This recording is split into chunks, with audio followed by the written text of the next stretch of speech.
raw cocoa. Raw chocolate, raw cacao. It's a trend.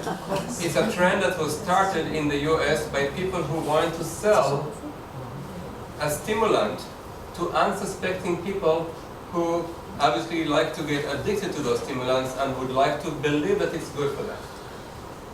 It's just like somebody who would prove to you that beer is the healthiest thing for you and you'll be happy about it. And they would call it a superfood, just so that you will have a nice name, a nickname for it, that you'd say, oh, I'm eating a superfood right now.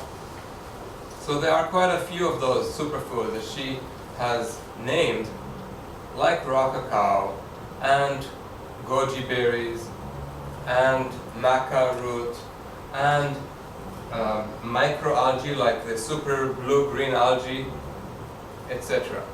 And these are all trends in the US, and they have come to the Israeli population. Many people are doing their research on the internet, and they love to know what's going on in the US, and they eat those things. They don't know that those things are nothing more than sales gimmicks in the US. And they are such a trendy thing that only the raw food movement or the natural hygiene movement followers are actually ingesting or bothering with, because they are always thinking something might be missing in their body, and they think by taking superfoods they're going to stay younger and healthier and more vital. But in reality, they lose vitality, they lose their energy, and they become polluted, which obviously will destroy their skin as well. Also, they will start eating large amounts of flaxseed and flax oil, chia seeds or chia seed oil, which I'm sure some of you have already gone into that route, believing again that you are following a good trend. But in reality, when I look at my patients who have been fairly healthy, eating a so-so diet, nothing perfect, suddenly went on that bandwagon, feeling really good about themselves, within a year they looked older. Why? Why do they look like their skin is forming sudden wrinkles in it? It gets dry, it has a drapery effect. When the skin overgrows by comparison to the volume of the subcutaneous tissue, it has too much skin and it becomes like a drapery, which forms more and more wrinkles. And it starts sagging because there's no pressure to hold the muscle within it, so the muscle weight pulls down and you start having these deep grooves here, because your cheeks start falling down since the skin is not tight enough to hold it back where it was. You know what I'm talking about? You know that's one of the signs of aging, is having this deep groove, getting deeper and deeper.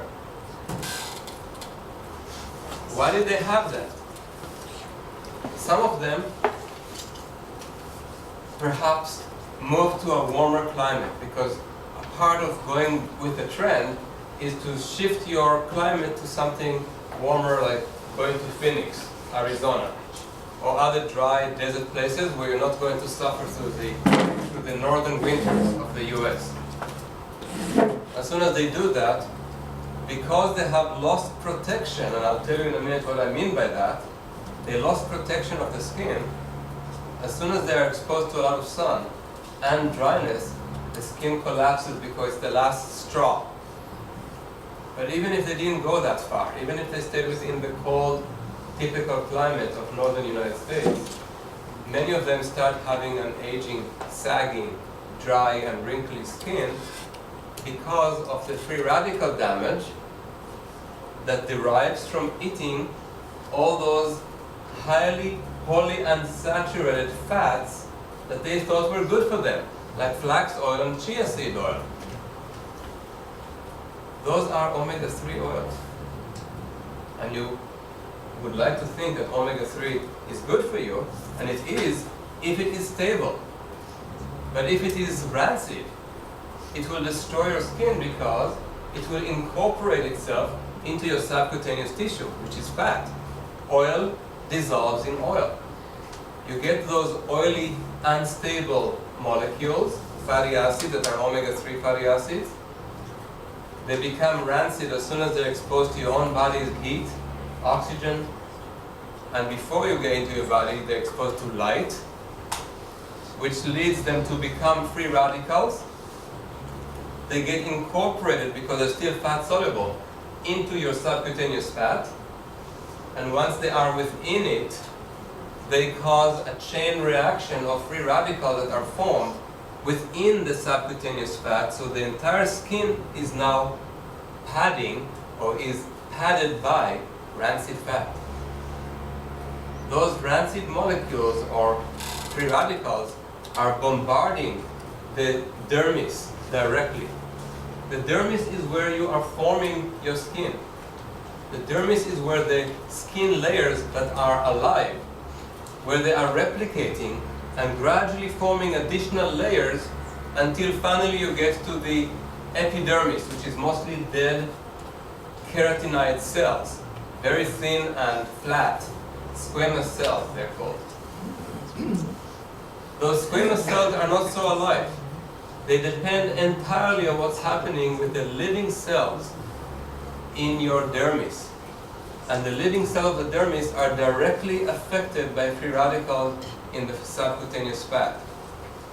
Now, your skin is getting directly damaged, because that is what free radicals do. They destroy cell membrane, they destroy the DNA, they destroy nuclear membrane, they destroy enzymes and their activities.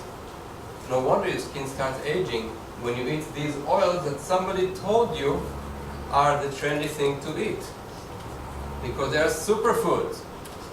And all of a sudden you start doing something so unnatural, like eating 2 or 3 or 4 teaspoons or even tablespoons of flax every day, because you think that's good for you. And worse, the oil that derives from it. Be aware that this oil is so unstable that they have genetically modified it to add more omega-6 fatty acids to it. In Canada, the omega-3 oils coming from flax were so unstable with omega-3 oils, with omega-3 fats, so unstable that they had to modify them to become more and more omega-6. And omega-6 causes more inflammation in the body.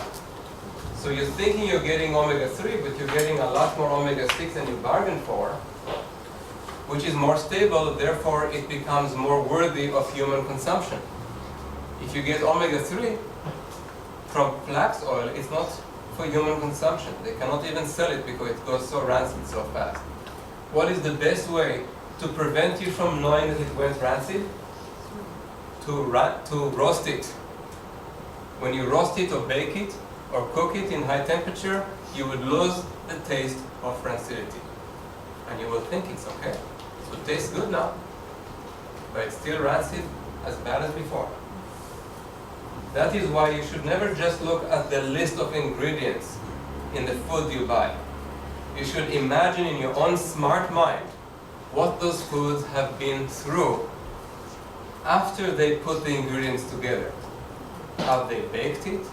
Have they roasted it? Have they broiled it? That will change everything. The ingredients are not going to be the same. And oftentimes, obviously, the heat itself will make the oils rancid if there was any bit of them that was still not rancid. So this is how people get very rapidly aging. They eat a lot of omega-3 oils that are unstable instead of getting stable omega-3 oils, which you get mostly in green leafy vegetables.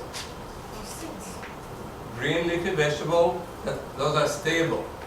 In the seeds, it's not stable? Oh, well, you want to do the lecture? Flax seeds are seeds. Chia seeds are seeds. I just explained how those are extremely unstable. Is that all seeds or just those two? Yes, even the seeds. The oil within those seeds is very unstable. It's not so bad in very small amounts, as long as it is digestible and not allergenic, and does not have too many hormone mimickers and other issues. If you eat walnuts, they are rich with omega-3, and if they are raw and have been kept in the refrigerator,